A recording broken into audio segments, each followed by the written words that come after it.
Hello guys, welcome to my channel SKB07 blog. তো guys, আজকে আমাদের পীরতলায় ঐতিহাসিক জলসা, তার জন্যই অল্প কিছু মেলা বসেছে। প্রথমে মেলা বসবে না বলেছিল, তারপরে সন্ধে হতে না হতে দেখছি হঠাৎ করে দু একজন মেলা নিয়ে বসে পড়েছে। তাই জিলিপি, বাদাম, ফুচকা সব কিছুই বিক্রি করছে দেখছি। তাই আমার দোকানের ভেতরে থেকে আর ভালো লাগছিল না, তাই বাইরে এসে একটুখানি ছোট্ট একটা ব্লগ বানালাম। তো গাইস, ভিডিওটা দেখো, তোমাদের আশা করি ভালো লাগবে। আমার চ্যানেলটাকে সাবস্ক্রাইব করে দাও, আর যদি সাবস্ক্রাইব হয়ে থাকো তাহলে ভিডিওটা একটা লাইক দিয়ে সুন্দর একটা কমেন্ট করে থাকো।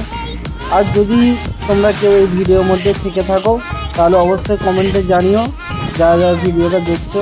তো গাইস, ভিডিওটা দেখো তোমরা, ছোট্ট একটু মেলার ভিডিও।